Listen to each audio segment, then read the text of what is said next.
Hi, I'm Dylan, and I'm going to be talking to you guys about my inspirations. I'm going to start by telling you about the 3 albums that just changed my life. The first is Skin by Flume, which in my opinion is hands down the best album ever, although I know people probably disagree with me, but I love it. There's something about the way that Flume and his weird syncopated beats and the fact that some of them don't have any lyrics in them at all, and the way that he uses synths. I went through such a stage, like when I was doing Purple and Red, of trying to make everything sound like Flume. And because I'm not a producer, like I just songwrite and sing, I'm very bad at the whole production thing. I was sort of sitting with these producers going, now make it more like Flume. They were going, yes, but I'm not Flume. It was a very weird obsession. He's the person that it's my dream to collaborate with him. Like one day, the goal is to have a song with Flume. Favorite song off of the album, weirdly, is this one. It's called Free.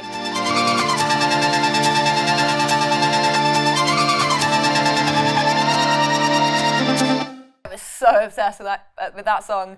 When I was living at home, I used to blast it through really, really big speakers, and my parents used to hate me because it's quite a lot of high frequencies in there.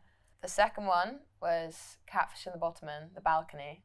I saw them live for the first time, I think in 2011 or 2012, when they played at Latitude, which is like my home festival where me and my family always used to go together. I was very young. Actually, at the present moment, really the only festival I've been to. Very uncultured. And I saw them live and just completely fell in love. And it's one of the only albums actually that I know all of the words off by heart. And the first band I was ever in, no, that's wrong. The second band I was ever in that was more of a covers band at school. We used to play quite a lot of their music. But I just think that it's a weird one because I always reference Catfish when I write songs just to keep that sort of slight guitar element in there. Because I think the way that they write their songs it's so honest. Like my favourite Catfish song ever is a song called Hourglass, and actually that's my favourite song of all time. And I'm so impatient when you're not mine. Because it's so straight to the point, so honest, and I like having that honesty in my lyrics as well. So they keep me in my pocket, basically. If I could have written any line in the history of lyrics, this one. Oh no. This one.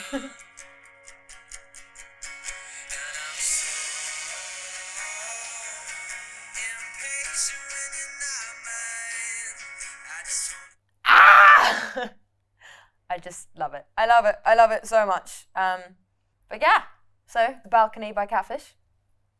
Great album.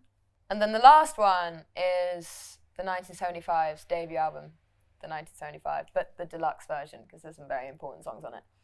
And the reason I got so into that album is because when I was about 14, when I heard this album for the first time, and at that point I had like a little iPod. You know those iPod shuffles, the like really tall, thin ones? Is that what they're called? iPod shuffles? Oh, yeah. I had an iPod Nano that my parents had given me. And I basically used to walk around everywhere with my headphones in, listening to music that I downloaded off iTunes in those days. If I was ever really naughty, my parents used to punish me by taking it away. By taking all of my music away. And I remember they did it this one time for a whole week. And that was like a whole big thing for me. So I found an old CD player that was like a portable CD player that you could plug headphones into. And the only 2 albums that I had on CD that I had been given for Christmas were that album and a Soundsmith's first album.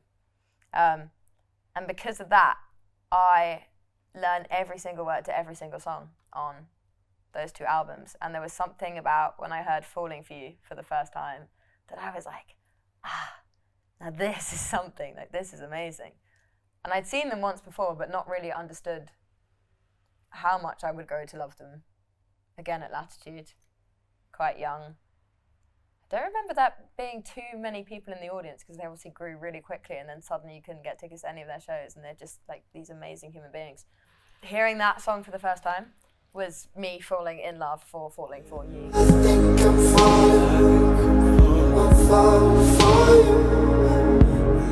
Yeah, that album changed a lot for me. And then I became a very big super fan of the band. The three songs that I couldn't live without and that have inspired me the most are Thunderstruck by AC/DC.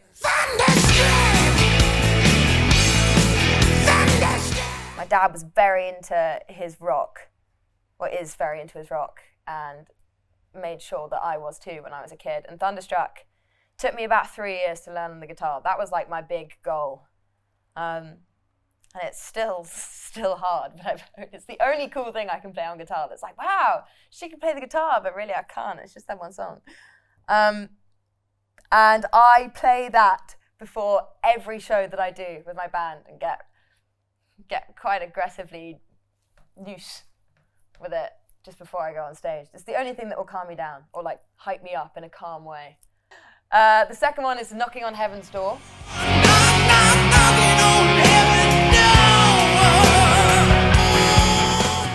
Which is the sort of first song I remember as a kid because it was the only song that my dad could play on guitar. I think that was the first song that I learned all of the words to. I think that's the song that really got me into rock.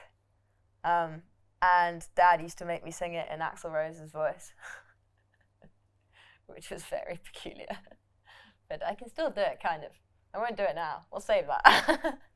The third song is Yellow by Coldplay.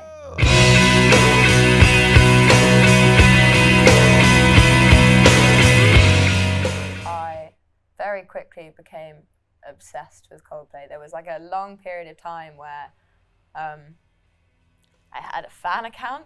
I had a couple of fan accounts for them, and every now and then I get a little pop-up on my email that goes, log back into only Coldplay and whatever the other one was called. And I was like one of those fangirls that never got to go to a gig but sat in front of her TV crying her eyes out watching them live. One of my best childhood friends, when I first met her like one of her opening lines was, yeah, my auntie knows Guy Berryman, which just set me off immediately. And I was thinking, oh my God, hey, can I write them a letter? Can I give them a demo? And I just got into GarageBand at this point. And I couldn't record for shit. Like, it was awful. And sort of put this song together on GarageBand, burnt it onto a CD, wrote them a big long letter being like, if you ever want to use this song or if you ever want to use any of my lyrics, like, feel free. I love you guys. And they sent me a signed CD in return, which is really nice. But yeah, they're big idols, especially Chris Martin is a big writing idol of mine. And I think that that's one of the, if I ever get to meet any of them, I will probably have a serious moment. The three artists that I look up to most are Taylor Swift, Katy Perry, and AC/DC. Taylor Swift and Katy Perry because they're such strong women, and I feel like it's really important to have those kind of idols in your life, and especially with what I'm doing at the moment. I always have little blips where I'm thinking, oh, am I good enough to do this? Like, am I confident enough for this? Like, can I write good enough songs? Because it takes a long time to get people to actually like you, I think. And whenever I have a little moment of self-doubt, I just watch one of their documentaries and it sends me flying back in the next day. Especially Taylor with her storytelling. There is something in the way that she writes songs that it's like it's got drugs in it. The way that she tells a story makes you feel like you're a part of it and that you're going through her heartbreak firsthand, which I think is something so rare and so special, and I really look to her for that kind of storytelling in my music. AC/DC, who I actually saw live, but Brian Johnson wasn't singing because his ears had gone by that point. So it was Axl Rose, and he'd just broken his foot, and it was at the Olympic Stadium. Is it the Olympic Arena or Stadium? Yeah, it was at the Olympic Stadium, and I went with my dad and my brother, and honestly, the best gig I've ever been to. Like, I was my whole childhood was me and Dad driving around in his car listening to dad rock, and a lot of that was AC/DC, and I feel like that has set such a point. That's why I've got such a love for guitar. That's why I want to do all the guitar slides on stage and eventually be able to do like a when I get good enough. Brain. Anyway, so this gig was incredible, and they had cannons, and we got there so early that we were in the golden circle at the front with all of these like biker dudes that had sort of the denim gilets with all of the patches from all of the tours, and I was just standing there in complete awe with my little horns on. They sort of took us in after they realised that we knew all the words. But oh my God, that was the best gig I've ever seen. So yeah, AC/DC are like they're my barrier. I've been Dylan. Those were my inspirations. Like and subscribe, and I'll see you next time. Bang, bang.